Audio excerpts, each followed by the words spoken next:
Valentina, Antonina, thank you for joining us here at Barry's Downtown Prime. The first thing that I want to ask you guys is, give me some of the earliest memories you have of growing up as sisters together. The earliest. Hard to choose one, right?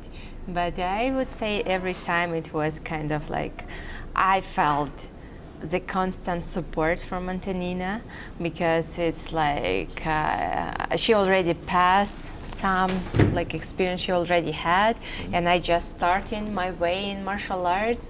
So she was like older sister, she was looking after me, not getting me in trouble, and like, yeah, it's, I think, the best what I could have.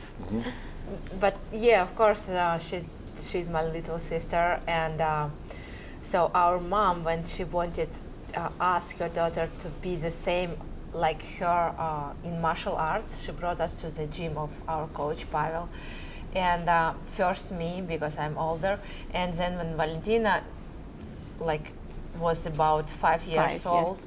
Yeah, of course it was my responsibility to take care of her, to bring her by hand to the gym and like look after her, and but it was not something like you consider it was like nice, she's taking care, and like, no, it was. She was taking care, looking after me, but she was so severe. She was like, I had to do everything what she's saying.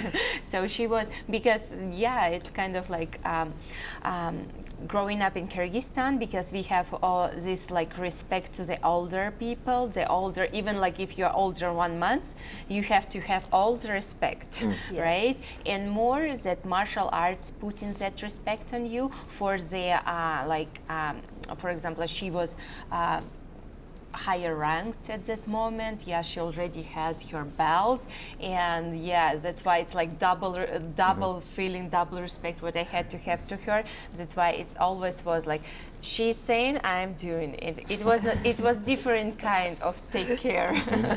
How would you describe each other's personality? So can you describe Antonina? You just did a little bit, but describe her as a person, and then Antonina, describe her. She's very responsible. You know, it was few trainings, for example, for when Pavel had to miss trainings, and he was putting some like older students who has like already black belt just to lead the training. And when it was Antonina leading the training, it was worse training. She would do everything exactly what Pavel told her to do, with like everything, all techniques, even more. So if it's like we have to start 6 p.m. till 8 p.m., it's gonna be like minute to minute. We're gonna start at 6 and 8 to and end the training at 8. With other, for example, we could like start at 6:15 to play half a training, then end like whatever. But with Antonina it was worst. So this is her. I was like, responsible.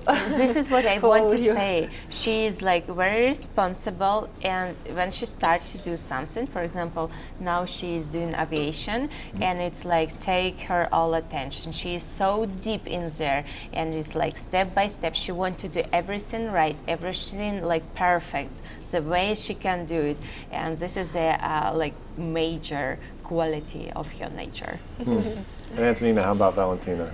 So Valentina, I think she has both sides about the same responsibility, and be very focused, very fanatic about martial arts and about everything what she's doing as a UFC champion, because on the training sometimes it's so hard, like you feel just hard, the weight cut, not about you, but it's still training, training after training, and sometimes it's just hard. And she's very tough in this sense. So she can be so fanatic and so focused in this sense. So I have to kind of, she's sometimes example for me in being that what she's doing. And other sides that she has, she's very joyful person. She's happy. She loves music. I mean, she loves dance. So she can be funny with people who she likes. She can be very tough with people who she doesn't like. Yes. So it's kind of both. But I think with people who are her friends, she's a very nice person and very happy and joyful person. What role do you think mixed martial arts has had in your life? It's everything. It's everything. The biggest role what it can have, it is. As I was mentioned, that martial arts for me, for us, it's more than just a sport. It's more than just your career. It's everything. It's all our life. It's all our path we are going. It's all about what we are doing. So if even I do aviation, it's all the martial arts philosophy in this, how to approach different things, even it's not the sport. And how did it get that way? How did it become just at the essence of everything you do? I think with the time, because more time you spend doing something, more you understand, more deeper you can feel it. And by the end, you understand, doesn't matter what you do, it has the same principles. It can have same exactly principles, every single detail. And this is, I think, it's more experience you have, more you understand the world. How early in life did you realize that in order to pursue martial arts in the way that you wanted to, you would have to leave your home? You would have to travel around the world. How early did you realize It that? was early. We started to travel very, very early. First, it was like National? Near Kyrgyzstan, like Russia, Kazakhstan, Uzbekistan. And we travel actually, even when we were little girls, we had on Issyk Lake, like when during summer break, 3 months, it's in Russia, when we don't have school. We just traveled to Issyk Lake and had their training camp all 3 months. So not living at home. So it's basically the same. You are not living with your parents. We are like all like about trainings, and it's like the same lifestyle. So it's already starting to growing up with the same idea that you have to be independent. You have to know how to take care about yourself and like all these things. And then when we started to travel more and more, like farther and farther, it didn't impact us that way. And in addition to you two, it's your coach Pavel, right? So when did you kind of really start? When did that sort of core come together between you three? It's hard to say, like these days, these years, these months. No, it's just like through the years, we are doing like what we love. We sharing the same passion for martial arts. We sharing the same way of lifestyle, and we have so many things in common that it's like we became like a very strong team. And I think this is the best because through the years it's could show that this team can bring success. You guys traveled around a lot, obviously following the sport, but Peru was a big one, and that was in 2008? Oh, we traveled 2008 there. 2008. Tell me what went into the decision of going to Peru. First of all, why did you feel like you needed to go somewhere, and why was Peru where you ended up? First of all, because it was so far from Russia, from Kyrgyzstan. You know, it's kind of like Latin America. It's South America, it's that far, you don't know what is there. It's so interesting what is there. And definitely we were reading a lot of book about like culture, but it's still so unknown that you kind of feel that you won't discover it by yourself.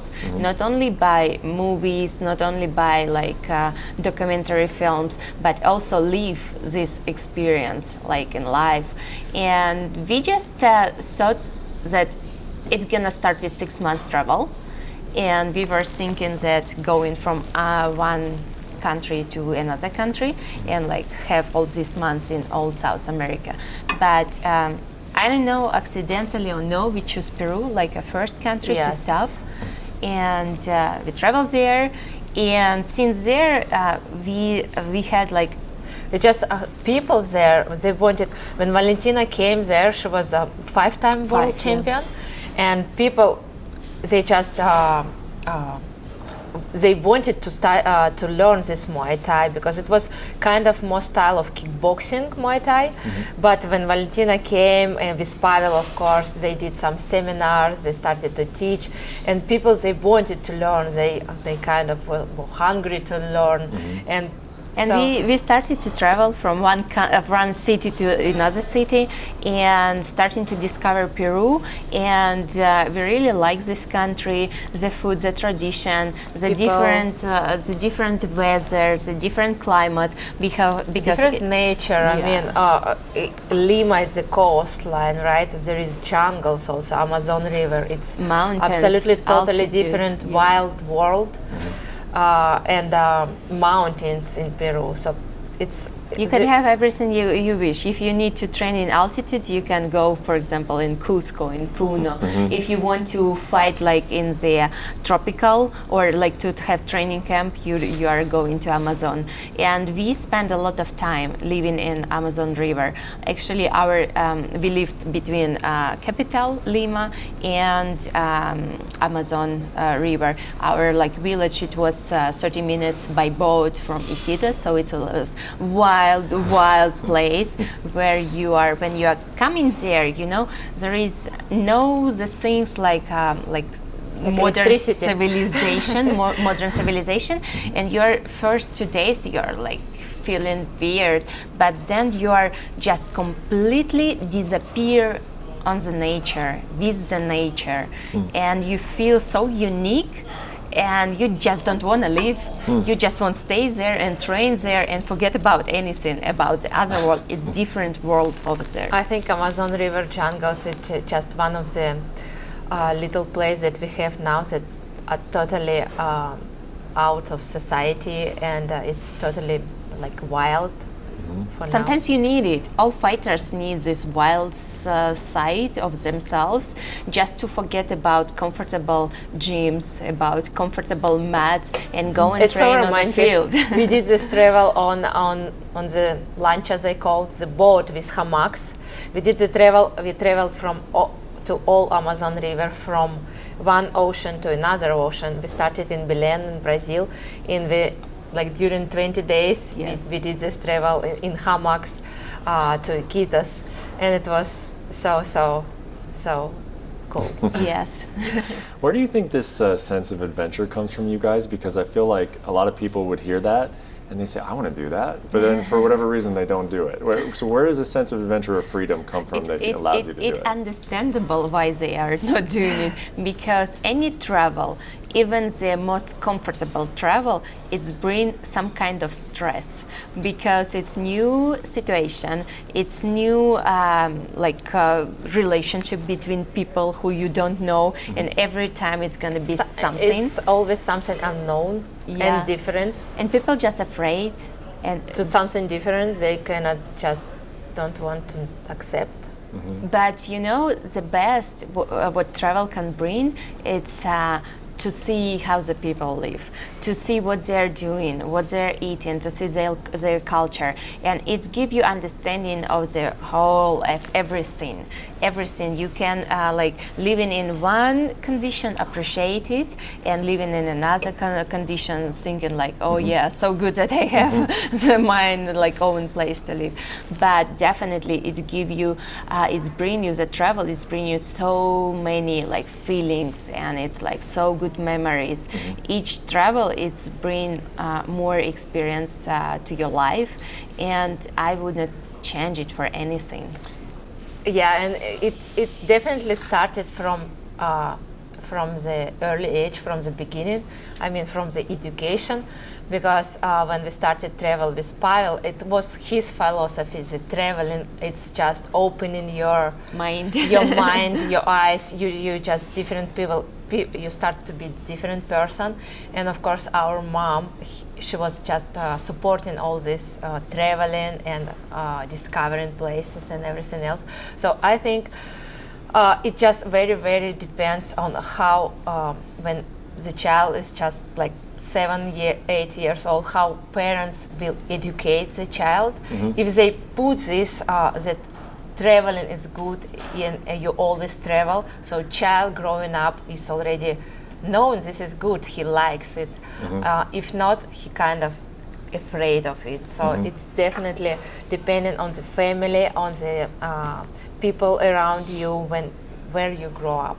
But you know, also the Kyrgyz people, they are like ethnically nomad people. Well, and because of the activities that you guys have fallen in love with, Valentina, as you know, a lot of the MMA community, it's an inside joke that they believe that you are a spy. What do you think of this theory that you are a spy? And can you tell us positively you are not a spy? First of all, I'm not a spy. I say that in the modern world, it looks a little bit weird when a person knowing more than one thing. When it's a fighter, know how to shoot, love to travel, Speak languages.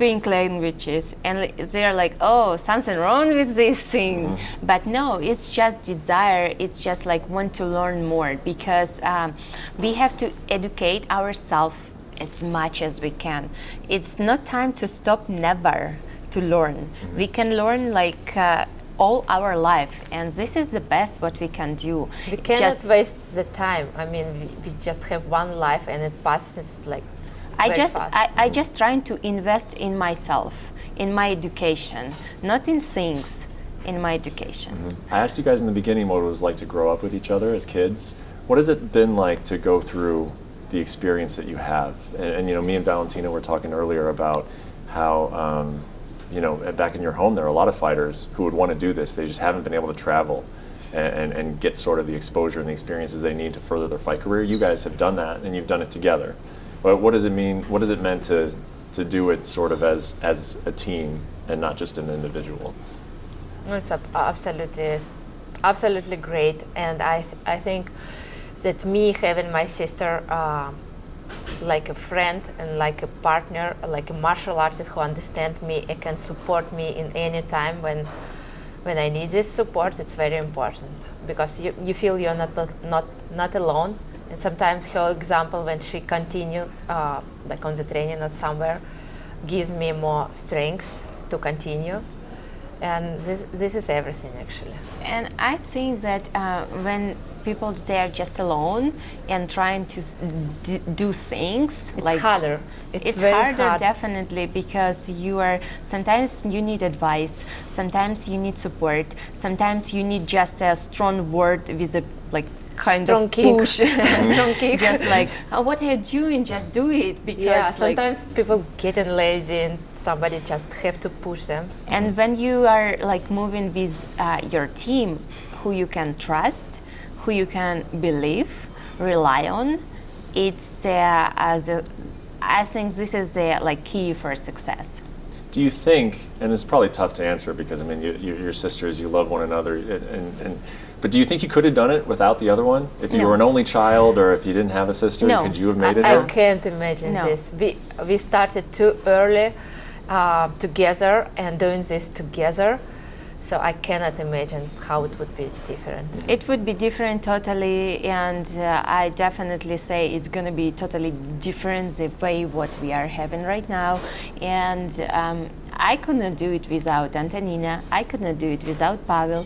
I could not do it without my mom's support. I could not do it.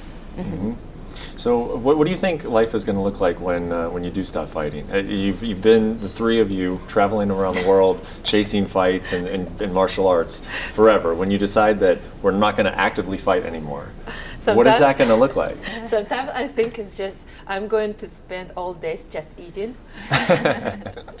but of course it's not. I think a lot of fighters think that they're just going to spend time eating. And not getting fed. Fortunately, it's not. I think that I would love to be part of movie business.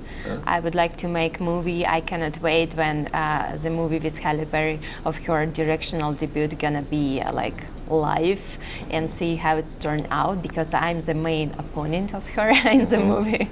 And I just want to do more and more things like that, because I had so good, so positive experience with Halle. She's like so good person, amazing person, and I would love to do it more. And I think Valentina would be very great in this, because first she has a lot of skills, and second she likes this and she's good in it. I mean, when we saw her acting with Halle Berry, of course it was her environment, I mean fighting, but she did very great. I mean, everybody was very happy with her performance. And aviation, I'm sure. Yes, I think I would like to extend my fighter life as long as possible because I love it. I just love it. But I think, yeah, sooner or later, I see my life in aviation as a pilot, and I would like to be a bush pilot flying in Alaska or airline pilot. Wow. So It's that's my goal. different extremes, like a That bush is. pilot, airline pilot. I like both. I didn't decide yet, but I have time to gain these 1,500 flight hours to become airline pilot and decide maybe I fly both. You guys have had such an amazing life, but I gotta ask, do you feel like you have missed anything, or that you have made any sacrifices based on your just hard pursuit of excellence in martial arts? Do you feel like you've had to give up anything? To give up like what? Going to the clubs, going to the bars, get drunk and like do whatever crazy stuff? I'm not consider it that it's sacrificing something. I totally fine I'm with happy we missed this. Yes, I did sacrifice like my graduation at the high school, and I was like, it was like World Muay Thai, World Championship at the time, and graduation day the same time. So I did sacrifices, but it worth it because I know that my passion is martial arts, and I would sacrifice anything would gonna be like against it. I think little things like people could think about sacrificing, like, I don't know, some rest day or vacation, like children enjoy sometimes watching movies or something. I think the thing that we have now, it's more than this. It's definitely worse, and that's what you makes happy. If this makes you happy, you can do this. There is no sacrificing for other things. The most important, you won't feel any sacrification if you love what you're doing. You're gonna definitely not be able to do the same, like the same time, like 2 things, 3 things at the same time. But if you love it, what you're doing, you're gonna be happy. Thanks for watching ESPN on YouTube. For live streaming sports and premium content, subscribe to ESPN+.